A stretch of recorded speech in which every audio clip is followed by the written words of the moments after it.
শহর পুনর্নির্মাণের জন্য 1 লক্ষ কোটি টাকা বরাদ্দ করা হয়েছে। আমরা কথা বলবো, আমাদের সঙ্গে রয়েছেন আমাদের পলিটিক্যাল এডিটর আশিস চট্টোপাধ্যায়। আশিস দা, সার্বিকভাবে এই বাজেট নিয়ে আপনার মূল্যায়ন শুনতে চাইব। আচ্ছা, প্রথমেই তো কথা বলে রাখি যে কোনো কারণেই হোক মধ্যবিত্ত বিজেপির সঙ্গ ছেড়ে চলে যাচ্ছে। এই যে একটা মূল্যায়ন হয়েছে গত লোকসভা নির্বাচনে, যখন বিজেপি ফলাফল খুবই খারাপ হয়েছে, তারপর থেকেই চিন্তা ভাবনা শুরু হয় মধ্যবিত্তকে কিছুটা খুশি করবার জন্য, এবং তার প্রতিফলন দেখা গেল ইনকাম ট্যাক্সের ব্যাপারে বড় খবর। ইনকাম ট্যাক্সের ব্যাপারে বড় খবর, 12 লক্ষ টাকা পর্যন্ত ইনকাম ট্যাক্স, ইনকাম যাদের আছে তাদের নানা ছাড় ইত্যাদির মধ্যে দিয়ে, যার খুঁটিনাটি বিষয়গুলো আমরা কলকাতা টিভির পর্দায় পরে দেখাবো। তাদের কোনো ট্যাক্স দিতে হবে না। 12 লক্ষ টাকা পর্যন্ত যাদের আয়, অর্থাৎ মাসে যাদের 1 লক্ষ টাকা আয়, অবশ্য ক্যাপিটাল গেইনস বাদ দিয়ে, শেয়ার মার্কেট ইত্যাদি বাদ দিয়ে, যাদের আয় 12 লক্ষ টাকা পর্যন্ত তাদের কোনো ট্যাক্স দিতে হবে না। অর্থাৎ মাসে 1 লক্ষ টাকা পর্যন্ত লোকেদের ট্যাক্স দিতে হবে না।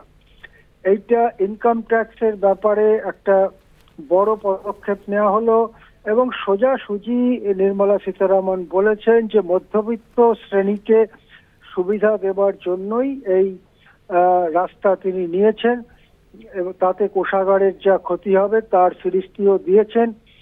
এটা বাদ দিলে গোটা বাজেটের দিকে তাকালে দেখা যাবে অন্য সমস্ত ক্ষেত্রেই কিছু ভাষা কথা, কিছু আলগা প্রতিশ্রুতি ছাড়া কিছুই নেই। যেমন ধরা যেতে পারে কৃষকদের যে দীর্ঘদিনের আন্দোলন চলছে ন্যূনতম ফসলের ন্যূনতম দরের দাবিতে, সে ব্যাপারে এই বাজেট নীরব। কৃষকদের যে নানা সমস্যা সেগুলো হাল করার পরিবর্তে, যেহেতু বিহারে ভোট আসন্ন, সেই জন্য বিহারে একাধিক প্রকল্প দেওয়ার ব্যাপারে উদ্গ্রীব দেখা গেছে অর্থমন্ত্রীকে। যদি আমরা একটু খুঁটিয়ে দেখি, কর্মসংস্থান সৃষ্টির জন্য, বেকারি দূর করবার জন্য তেমন কিছুই এই বাজেটে রইল না, এবং বাজেটে শুধুই কিছু কথার ফুলঝুরি। যেমন গিগ ওয়ার্কার, অর্থাৎ ওই যে যারা বিভিন্ন জিনিস সরবরাহ করে বা যাদের কোনো অ্যাপয়েন্টমেন্ট লেটার নেই, গিগ ওয়ার্কার যাদেরকে বলা হয়, তাদের আইডি কার্ড দেয়া হবে। এই রকম ধরনের কতগুলো, যেটাকে বলা হয় লিপ সার্ভিস, মুখের কথায় কিছু আশ্বাস ছাড়া কিছুই পাওয়া গেল না।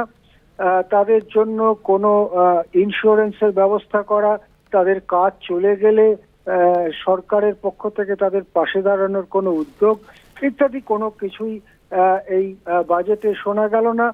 যেমন শোনা গেল না বয়স্ক নাগরিকদের জন্য কোনো নতুন প্রকল্প বা ব্যবস্থা, যাতে তারা একটু ভালো থাকতে পারেন।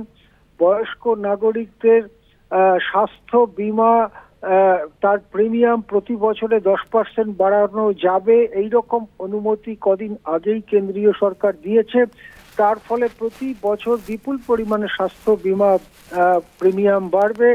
তাদেরকে কোনো সুযোগ সুবিধা দেবার কোনো উদ্যোগ এই বাজেটে দেখা গেল না। তেমনি নারীদের কল্যাণেও নতুন কিছু কথা এখানে নেই। যা চলছিল সেগুলোই বা কতটা সফল হয়েছে, কতটা ব্যর্থ হয়েছে, সে ব্যাপারেও কোনো মূল্যায়ন কিন্তু শোনা গেল না নির্মলা সীতারামনের কথায়।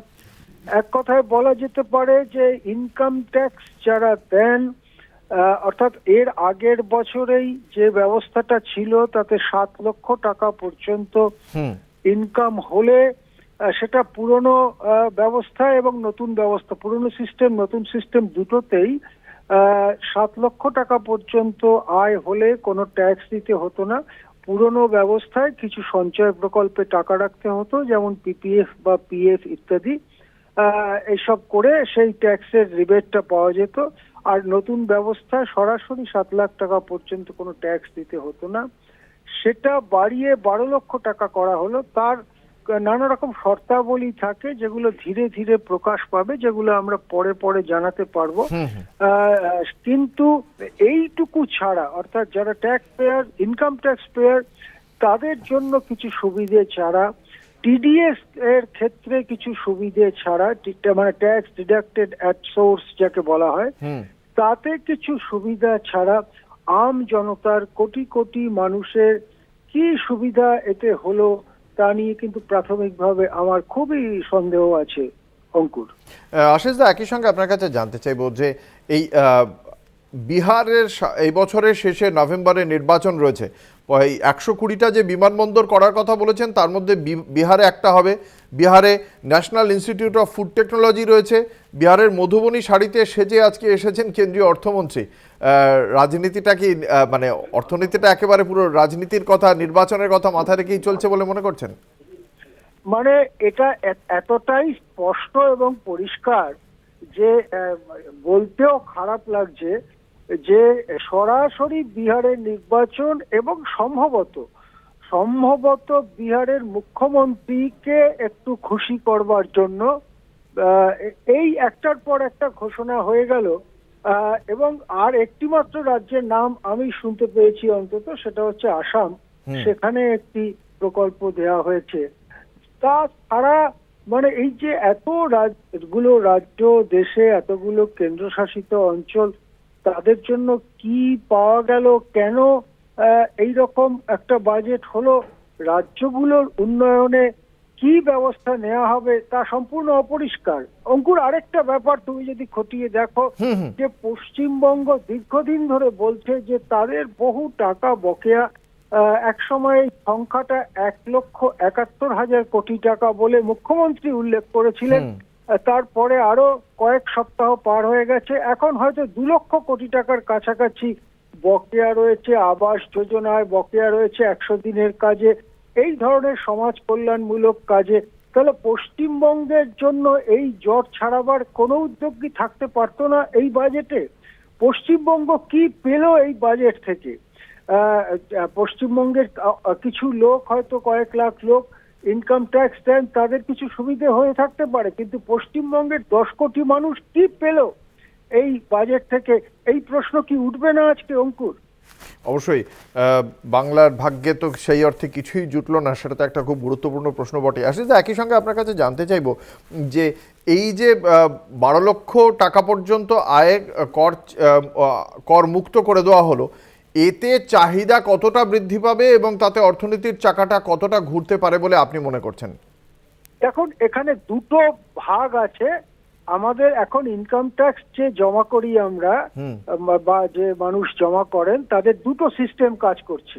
একটা হচ্ছে ওল্ড সিস্টেম, একটা হচ্ছে নিউ সিস্টেম, বা ওল্ড রেজিম, নিউ রেজিম। উনি যেটা বলেছেন সেটা মূলত নিউ রেজিমের জন্য বলেছেন। যারা ওল্ড রেজিমে ট্যাক্স জমা করেন তাদের জন্য তাহলে কিভাবে 12 লক্ষ টাকা পর্যন্ত নিয়ে যাওয়া হবে, এই খুঁটিনাটি উনি এই বক্তৃতায় বলেননি, বা অতটা খুঁটিনাটি বলা সম্ভব না। আমরা যদি ধরে নেই তাহলে নিউ রেজিমেই মাত্র এই সুবিধা পাওয়া যাবে, তাহলে দুটো রাস্তা খোলা থাকে। এক হচ্ছে যারা পুরনো ব্যবস্থায় কর জমা দিতেন তাদের সবাইকে নিউ রেজিমে চলে যেতে হবে, এবং এটা অনেকেই, বেশিরভাগ লোকই একবারই মাত্র সুযোগ পাবেন। অর্থাৎ পরে যদি কখনো দেখেন যে ওল্ড রেজিমে আমার একটু বেশি লাভ হচ্ছে, আবার ফিরে যাব, সেরকম ব্যবস্থা থাকবে না। এবং তার মধ্য দিয়ে সঞ্চয় প্রতি যে একটা ইনসেনটিভ ছিল ওল্ড রেজিমে, যেমন উদাহরণ দিলে বলা যেতে পারে যে একজন ব্যক্তি যদি পিপিএফ বা প্রভিডেন্ট ফান্ডে 1.5 লক্ষ টাকা পর্যন্ত বছরে সঞ্চয় করতেন, তাহলে সেটা তার ইনকাম থেকে বাদ যেত ইনকাম ট্যাক্স গোনার সময়তে। ঠিক একইভাবে কেউ যদি মেডিক্লেমে 50,000 টাকা বা তার বেশি মেডিক্লেমের জন্য খরচা করতেন, স্বাস্থ্য বীমার জন্য, তাহলে 50,000 টাকা তার আয় থেকে বাদ যেত ট্যাক্স গুনবার জন্য। এইরকম কতগুলো ব্যবস্থা ছিল। স্বল্প সঞ্চয় প্রকল্পে কেউ যদি টাকা রাখতেন, বিশেষ বিশেষ স্বল্প সঞ্চয় প্রকল্পে, তাহলেও যেমন ট্যাক্স সেভিং কয়েকটা স্বল্প সঞ্চয় প্রকল্প আছে। তাহলেও তার সেই পরিমাণ টাকাটা তার ট্যাক্স গোনার সময় ইনকাম থেকে বাদ যেত। অর্থাৎ ওল্ড ট্যাক্স রেজিমে সঞ্চয়ের প্রতি উৎসাহ দেবার কতগুলো ব্যবস্থা ছিল, নিউ রেজিমে সেই ব্যবস্থাটা তুলে দেওয়া হয়েছে। এখন 12 লক্ষ টাকা পর্যন্ত এক্সেমশনের মধ্যে দিয়ে যদি সেই সঞ্চয়ের প্রতি কোন রকম উৎসাহ না দেওয়া হয়ে থাকে, তাহলে দেশের সঞ্চয় কমে যাবে এবং মানুষ উলপটকা খরচা করবে, আলপটকা খরচা করবে। সেটাই কি তাহলে চাইছেন? দেশের সঞ্চয় কমিয়ে মানুষকে যখন তারা রিটায়ার করবে বা তাদের কর্মজীবন শেষ হবে তখন অসুবিধার মধ্যে পড়বে, সেটাই কি চাওয়া হচ্ছে? পরিষ্কার নয়। কেননা নতুন রেজিমেই 12 লক্ষ টাকার কথা বলা হয়েছে বলে প্রাথমিকভাবে যেটা নির্মলা সীতারামনের মুখ থেকে শোনা গেল। হ্যাঁ অঙ্কুর, আশিস দা, আরেকটি বিষয় আপনার কাছে জানতে চাইবো যে মোদী সরকার যৌথ খাদ্য তালিকা থেকে বাদ দিয়েছে চাল, ডাল, তেলের মতো নিত্য প্রয়োজনীয় সামগ্রী।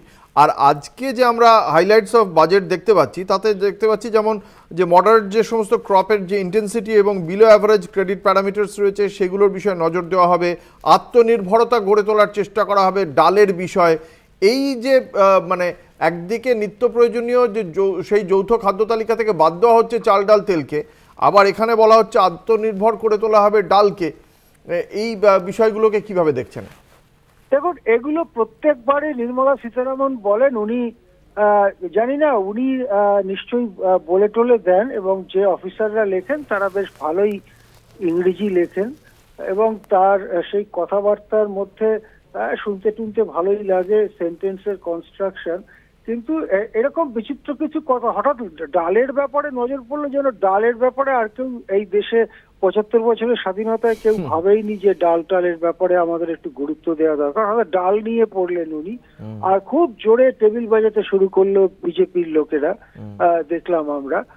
আসল কথা হচ্ছে যে দেশে যে দারিদ্র এখনো দারুণভাবে রয়েছে, তাদের জন্য এই বাজেট সম্পূর্ণ ব্যর্থ বাজেট বলা যেতে পারে। তাদেরকে হতাশ করেছে এবং যে দারিদ্র সীমার থেকে, তাহলে কি আপনি বলতে চাইছেন, গতকাল আমরা দেখলাম রাষ্ট্রপতি বললেন যে দরিদ্র এবং গরিবদের জন্য ভাবনা চিন্তা হচ্ছে, প্রধানমন্ত্রী নরেন্দ্র মোদী বললেন মা লক্ষ্মী দরিদ্র এবং গরিব মানে মধ্যবিত্তদের প্রতি কৃপা বর্ষণ করুন। সে মানে আদতে নির্মলা সীতারামন তিনি কোনো কৃপাই বর্ষণ করেননি প্রান্তিক দরিদ্র মধ্যবিত্তের জন্য। দেখুন, রাষ্ট্রপতি এবং প্রধানমন্ত্রীর যে দুটো কথা আপনি বলছেন তার প্রধান জোর ছিল মধ্যবিত্তের ওপরে। মধ্যবিত্ত কথাটাকেই সামনে নিয়ে এসেছেন 2 দিন 3 দিন ধরে এই নেতারা, এবং আজকে মধ্যবিত্তর একটা অংশকে ইনকাম ট্যাক্সে কিছু সুবিধা দেওয়ার ঘোষণা নির্মলা সীতারামন করেছেন।